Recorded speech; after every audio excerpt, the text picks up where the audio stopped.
Oi, bom dia, meus amores. Eu vou preparar para vocês hoje uma aula introdutória sobre Émile Durkheim, é um dos fundadores clássicos da sociologia. Vai ser uma aula rápida e a gente vai começar hoje com um pouquinho da biografia dele, né? Émile Durkheim foi um pensador, um sociólogo francês. Ele nasceu em 1858 e morreu em 1917. Ele deu aula, foi professor universitário da Universidade de Bordeaux e da Universidade de Sorbonne, em Paris, onde ele fundou uma revista muito influente para a época. Ele vem de uma família judia, mas desde muito novo ele escolhe pela secularização. O que é isso, né? É não seguir a tradição judaica. Ele preferiu não seguir, foi a opção dele desde novo. A gente vai dividir a obra dele em dois períodos, tá? Tem 4 livros muito importantes, que são...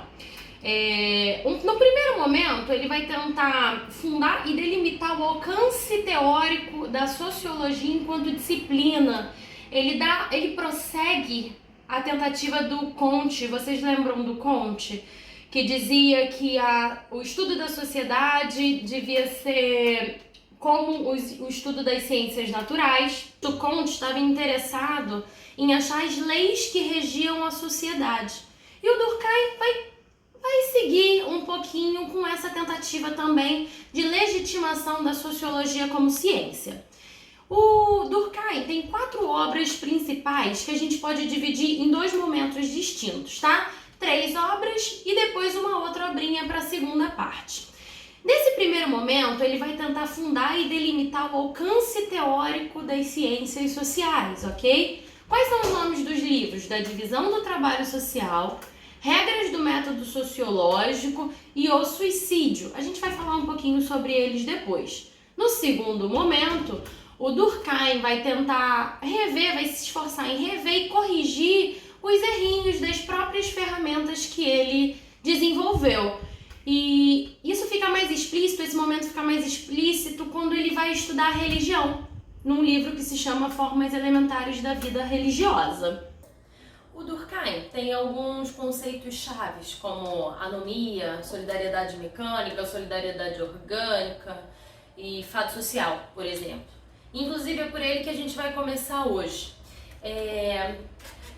Eu vou começar com uma pergunta, na verdade.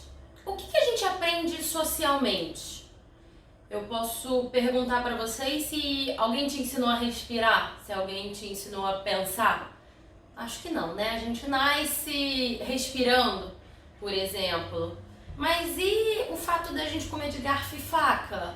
A maneira com que a gente fala, com que a gente senta, as nossas leis, a nossa religião...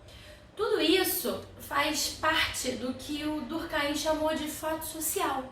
Fato social vai ser o objeto da sociologia. O fato social, ele é toda a maneira coletiva de pensar, de sentir e de agir. Então, um idioma, por exemplo, o português, a gente não escolhe. Se a gente nasce no Brasil, a gente não escolhe falar português ou francês ou alemão, não é verdade? A não ser que você tenha pais alemães ou franceses, mas você não escolhe. Toda a coletividade aqui do Brasil fala português, correto? Sim, todos falamos português. Isso é anterior a gente nasce e no Brasil já se fala português, não é verdade?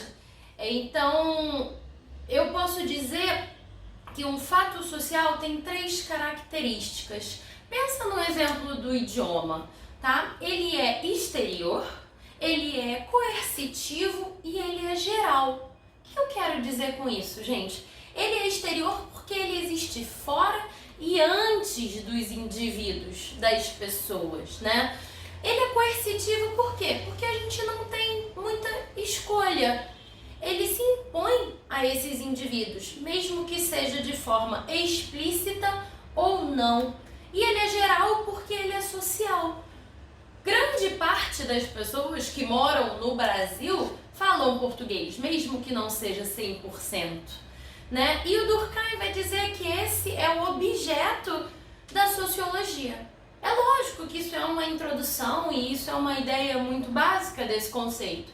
E se você quiser se aprofundar, você pode pegar o livro Regras do Método Sociológico na internet. Ele é um livro que já tem mais de 100 anos, então ele é de domínio público. Então, o que eu acabei de falar aqui? Que para Durkheim, o objeto da sociologia é o fato social. E o fato social é toda maneira coletiva, de agir, sentir e pensar. E ela tem algumas características. Ela é exterior, ela é coercitiva e ela é geral. Então a gente tem alguns exemplos, como o português, como o fato de que no Brasil a gente come de garfo e faca. E isso é um avanço metodológico muito grande para a sociologia, né? Isso faz parte da transição que a sociologia passa, daquela ideia de Comte de ser uma ciência que usa os métodos das ciências naturais. Não é isso, o Durkheim está dizendo que a gente vai ter um método próprio e um objeto próprio. Nesse momento, a gente está pensando no objeto da sociologia. Qual é o objeto, gente, da sociologia para Durkheim? São os fatos sociais. Um exemplo de como um fato social pode ser coercitivo é a ideia de andar nu na rua. Você pode andar pelado na rua? Não pode. Existe uma lei, né, de atentado ao pudor, onde a gente tem que andar vestido, a gente tem que tampar certas partes do nosso corpo. Se a gente sair por aí andando nu, a gente pode inclusive ser preso. Então olha aí a coerção dessa lei, desse fato social, não é verdade? Mas como é que a gente aprende isso? A gente aprende através da socialização. E existem algumas instituições responsáveis por essa socialização. A família, a educação, a igreja. Então, para Durkheim, especificamente, a educação é muito importante, porque é ela que vai incutir na gente essas ideias, essa forma de agir e de pensar e de sentir. E para Durkheim, qual é o objetivo da sociologia? O objetivo da sociologia é estudar esses fatos sociais. Mas seguindo lá o pensamento da filosofia positivista de Augusto Comte, o sociólogo tem que estudar os fatos sociais como coisas, de forma objetiva. Não importa se eu quero sair na rua pelada ou não, não importa se eu gosto dessa lei ou não, eu preciso estudá-los como se fosse uma coisa. Isso é inspiração das ciências naturais. A gente precisa de uma objetividade. Eu não posso botar o que eu acho, a minha opinião, acima da minha análise. Eu preciso ser objetiva.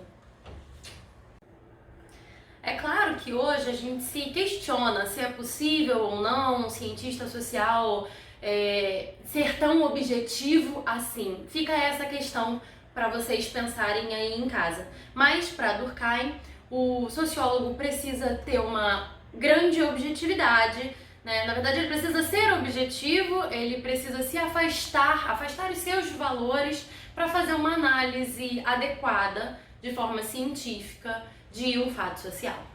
Muito obrigada!